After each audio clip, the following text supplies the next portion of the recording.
Chapter 13. Dinner that night was tense. Stories about what had happened to Savannah had spread through camp, and from the whispers and snippets that Nico caught, most of them were false. One claimed that Ariel had attacked Savannah and taunted her about her parents' death. Another said that Ariel had come to Camp Jupiter specifically to torment her victim further. Nico did his best to set the record straight, but gossip was harder to kill than the Lernaean Hydra. As he sat at the head table with Will, Hazel, and Frank, he was angry.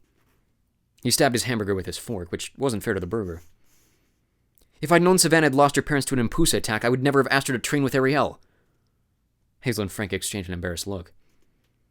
We didn't know ourselves until you told us, said Hazel. All Savannah ever shared was that her parents died shortly before Lupa found her. Frank turned to Will. Lupa's the wolf goddess who finds Roman demigods and leads them to camp. She doesn't usually give us much context about the recruits she brings. Hazel pushed around her french fries half-heartedly. This is a disaster. What have I done? Will squeezed her hand. There's no point trying to assign blame. We just have to figure out what to do now. And what is that exactly? Nico grumbled. The table fell into silence. The four demigods stared at their food. Frank sighed. Hazel, you know I love you, and you know that I think you did the right thing by letting Asterion and his friends stay here. Her face fell. But now you think I should ask them to leave? No, he said. I mean, gods, I don't know. It's just... As praetor, I have to put the safety of our demigods first, right? Hazel glared at her boyfriend. Do you think I'm not? That's not what I said. Hey, Will interceded. We're all on the same side here. Let's take a breath. Hazel scowled, clearly in no mood to take a breath. Ariel did nothing wrong. Can we at least agree that she's not the Impusa who killed Savannah's parents? Of course she isn't, said Frank. But then he hesitated. I think. Nico shook his head. I saw the way she reacted when Savannah accused her. She was surprised, shocked, even insulted. There's no way it was her. And yet, Frank scanned the room. No laughter tonight. No smiles. Just hushed conversations and grim expressions. Fear hung in the air, sharp and heavier than the grease from the deep fryers. With impeccably bad timing, Asterion and Johann chose that moment to walk into the mess hall. The whispering died. Heads turned. Asterion froze like, well, a bull in headlights. He touched Johann's arm, perhaps about to suggest they turn around and settle for tea and cookies back at their quarters. Nico's anger boiled to the surface. He stood and called, Asterion! Johann, come join us! Nico, Will murmured. Nico assumed the rest of his question would have been, Are you trying to start a riot? After a moment's hesitation, Asterion and Johann made their way to the praetor's table. The legionnaires returned to their meals, trying to ignore the mythics. Nico had to give the Romans credit for one thing. They were more disciplined than the Greeks. If this had been Camp Half-Blood, he was pretty sure the mess hall would have devolved into name-calling, hamburger throwing, and fistfights. Hello, demigods, Asterion said, his voice somber. I've told Ariel to stay within the confines of our shelter tonight. How's the girl?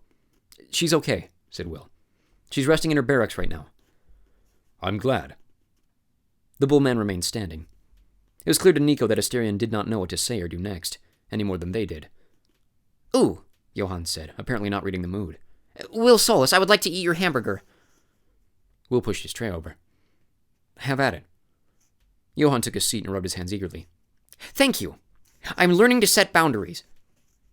Nico started to say something about boundaries not extending to other people's food, but he decided not to. It wasn't polite to correct people. Also, at least one of them should enjoy dinner. Asterion, Frank said, shifting in his chair. There isn't any possibility that Ariel... No.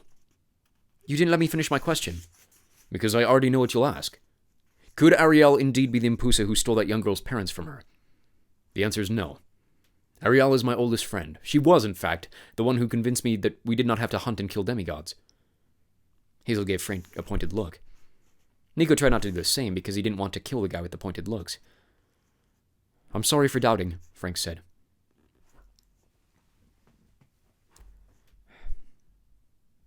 I'm sorry for doubting, Frank said. The bullman bowed his head. I do not blame you, Praetor Zhang. We were once monsters. Our entire purpose was to bring torment and death to your world. Many of us have returned over and over to act out this destiny. And let us be honest, my friends and I are the exceptions.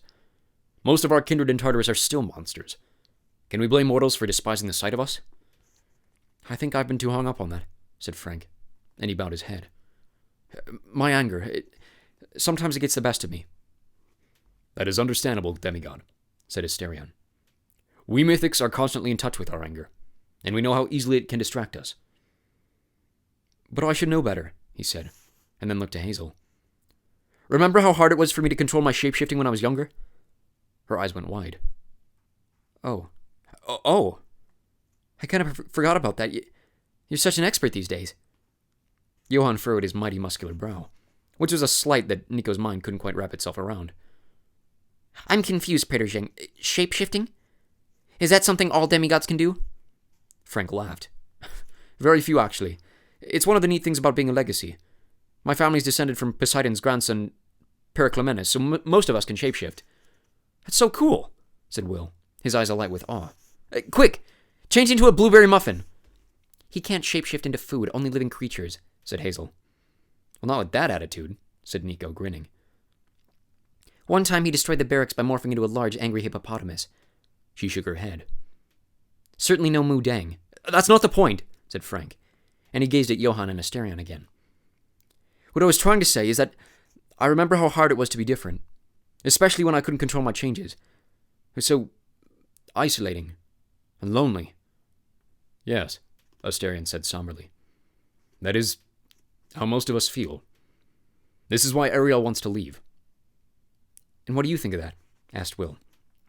He was probably the best of them to ask that question. He was able to make it sound simply interested rather than hopeful or disapproving. Asterion's hesitation filled Nico with dread. I do not believe she's right. There's nowhere for us to go. We've been rejected by our own kind. We'd not be welcome back to Tartarus. Johann had been trying to savor Will's hamburger, eating it in small bites. But this was difficult since his mouth was so enormous. Finally, he emptied the whole plate into his abdominal cavity and chewed with gusto. Yum, he said. I will now eat everyone else's food. No, Will said gently, because I'm setting boundaries. Oh! Johann looked delighted. Oh, that was very good, Will Solus. We're learning together. Nico was hesitant to bring down the one person who was enjoying himself, but he felt he needed to ask. Johann, yesterday Semele told me you might know more about, the threats you would face if you left camp. Is there anything you can tell us? The Blemier turned his huge blue eyes toward Asterion. Speak freely. The bullman sounded melancholy. Johann dabbed his mouth with Will's napkin. This may be difficult for you to understand, but we mythics often see and hear things while we sleep.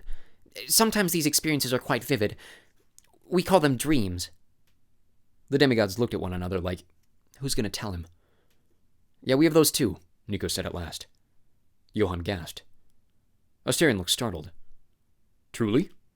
Fascinating, Johann said. It seems demigod brains are almost mythic-like in their complexity. But perhaps your dreams are not glimpses of actual events, or omens, or voices of enemies taunting you. No, Hazel said. For demigods they are. Johann's entire chest transformed into an expression of wonder. I should be writing this down. This is groundbreaking. Tell them about the warnings, Asterion urged. Johann looked around nervously, as if spies might be eavesdropping. Ever since we began our climb from Tartarus, we've been hearing a voice in our dreams. A man's voice issuing dire threats. Nico's mouth felt dry. Does this voice say you'll be judged? Found guilty? Everyone at the table stared at him. How do you know that? Johann asked. I'm curious too, said Will, a hint of reprimand in his voice. I've had similar dreams, Nico admitted. Ever since I got here, I didn't think... Well, I didn't know what to make of them, so I haven't mentioned them. Also, we've been kind of busy. Asterion grunted. I suppose we did not mention them for much the same reason. In our dreams, it's difficult to know what is real and what is He searched for the right word. Noise. Hazel looked troubled. But if you're all having similar dreams... That's what I said. Johann leaned forward until his sternum nose touched the table. I've been doing some reading. There's a remarkable bookstore in New Rome run by a Cyclops and a Harpy. Lovely people. Anyways, I found some old stories. Accounts of something like this happening before to other mythics. Asterion placed his meaty fists on the tabletops. He lowered his voice. When we first met, Nico, I told you there had been rare exceptions among the denizens of Tartarus before. Mythics who did not want to be monsters. Exactly, said Johann. And it appears that things did not end well for them. What does that mean? Frank asked. I'm not sure, said Johann. They were judged, punished. Never seen again. Nico suddenly felt as cold as his hamburger. Well, who would do that? Whose voice are we hearing? Johann shrugged, which looked very strange on a guy with no head. Honestly, Nico D'Angelo, my first thought was your father. Pluto, Hades. He's the king of the underworld. No, Nico said. I know Hades' voice. I know the way he works. This isn't him. Agreed, Hazel said. Could it have been another god or titan? Lots of possibilities down in Tartarus. Nico and Will locked eyes. They'd had plenty of first-hand experience with cranky primordials in the abyss, but that didn't feel like the right answer to Nico. I don't think so, he said. Johann turned up his palms. Well, we don't know that someone is hunting us. This voice could be some sort of echo from Tartarus itself, warning us to return home. And who knows what happened to those previous mythics who tried to flee. Even with the mist hiding our presence, the mortal world will never be safe for us. But... Asterion left that thought unfinished. But the voices become harsher, Johann said. More insistent the longer we stay in the upper world. The dream's been worse for Ariel and Semele. I don't know why. The last one Semele had, the voice warned her that she should come out from Camp Jupiter and surrender. If she didn't do so willingly, she'd be forced. Frank's expression hardened. Well, that settles it. Asterion lowered his snout. If you wish us to leave, we shall. What? No! Frank slapped the table. You have to stay, until we figure out what's going on. We need to keep you safe. You're guest of the Legion. Nobody threatens our guests. Hazel put her hand on Frank's. I agree. Asterion's shoulder muscles unnodded. Again, we're in your debt. Orcus will be especially relieved. He enjoyed making friends today with those 2 sentries. And I still have lots of filing to do in the archives, Johann added. Nico couldn't help but smile. Maybe it wasn't much of a victory. The challenging thing of settling the mythics at Camp Jupiter seemed more difficult and dangerous than ever. But he felt a little hope, both at Johann's excitement and at Frank's epiphany. It's a lot to think about, said Hazel. Maybe we should sleep on it and pick up this conversation tomorrow. Agreed, said Asterion. And thank you, Praetors. I'm honored to call you my friends. With that, he and Johann left the mess hall, ignoring the frowns and muttered comments from the legionnaires. Will pressed his fingers against his temples. Remember when we thought this was only going to take a couple of days? Nico chuckled. Yeah, good job, Hazel. It somehow feels harder than an actual quest. She smiled sheepishly. I definitely know how to pick 'em. Hey. Frank leaned over and kissed her cheek. We're learning. I'm learning. And we know that the right choice is never easy. Thanks, she said. I appreciate you saying that. The 2 couples finished their meal with no more talk about mythics or threatening nightmares. Nico tried to hold on to the glimmer of hopefulness. We're going to figure this out, he told himself. He just wished he could make himself believe it. That night he had another dream. He was sitting in a cold metal chair in the middle of a dark room. The only exit was a closed door just in front of him. Light seeped in around its edges. The shadows of 2 feet shifted restlessly across the threshold. Someone, or something, knocked. Nico wanted to answer, if only to confront his fears, but he couldn't stand. Couldn't even speak. The most horrible feeling filled him. This was the final moment of his life. As the son of Hades, he could sense death. That was what waited for him on the other side of the door. His final judgment. The knob rattled. Nico braced himself. The knocking became more insistent. Something heavy banged against his door. Nico woke with a start. His Cocoa Puffs were cuddled around him in his bunk, but they'd woken up too, their glowing white eyes like polka dots in the darkness. The door of the guest barracks swung open. Standing there, silhouetted in the moonlight, was Hazel, still in her sleep bonnet. Nico? Will? Her voice trembled with emotion. Get dressed. Ariel's missing. Nico was thankful he'd grabbed his bomber jacket. The Predon air was cold and damp. On their way across the field of Mars, Hazel deflected their questions with, I don't know, and Asterion will explain. The Puffs bounced along excitedly behind Nico, perhaps wondering where they were going and whether there'd be new emotions to play with. When they arrived at the Mythic's quarters, they found the whole group standing outside on the porch in various states of undress. Asterion wore a blue knit sleeping gown that must have required the entire wool of a sheep's herd. Thank you for coming, he said. I sent Semele to wake Hazel as soon as I realized Ariel wasn't here. What happened? Asked Nico, his nerves still jangling from his nightmare. Where could she have gone? Quinoa crossed his pudgy little arms. If we knew that, genius, we wouldn't have raised the alarm. And we wouldn't be standing out here in our pajamas. The Karpos' loincloth looked no different than usual, but Nico decided that wasn't the most important matter at hand. Okay, Will said. Could she just be, I don't know, taking a walk? Trying to clear her head? Orcus squawked. He wore the world's tiniest nightcap, which under different circumstances would have made Nico pass out from cuteness overload. A walk? The griffin practically spat the words at him. One does not simply walk through the field of Mars at 4 a.m. It's a literal minefield. Please, Orcus, said Johann. Strapped across the top of his shoulders was a sleeping mask that looked like a giant bra. I know we're on edge, but yelling at each other isn't polite. The griffin glared at the Blemier. I'm going to fly around the valley just to be sure. Before Nico could remind him about the dangers of highways, Orcus launched himself into the dark sky. Hazel scanned the fields as if she might be able to make Ariel show herself just by concentrating hard enough. Frank is organizing search groups. We'll sweep the camp in the city, but it's a big area. Nico grimaced. If the Legionnaires disliked the Mythics before, they weren't going to love getting up even earlier than usual to search for the missing Impusa. What if she chose to leave like she's been threatening to do? Nico hated asking, but he had to. I mean, after yesterday, I wouldn't blame her. Asterian's nostrils flared. I do not believe she was in any condition to leave. Her wounded arm was in a sling. She was listless and depressed. She'd not eaten in several days. Besides, Johann said, I made her a nice cup of herbal tea to help her relax. She was the first one of us to fall asleep, and all her things are still in her room. Quinoa grunted. Not that she has a lot of things. Mostly just stuff Asterion knitted for her. Asterion nodded. Surely she would have taken the I Love Demigod sweater. Nico's head spun. It wasn't unheard of for people to disappear from a demigod camp. Nico had heard stories of similar occurrences at Camp Half-Blood a few years ago. But something wasn't adding up. He felt like he was back in his nightmare. Someone was knocking insistently on the door, trying to get in, but he couldn't reach the knob. Right next to him, Semele said, What if someone took her?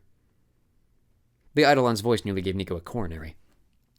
Once he knew where to look, he could discern the telltale signs of gray smoke, but Julius Caesar. He wondered if smoke could be spray-painted, maybe neon orange.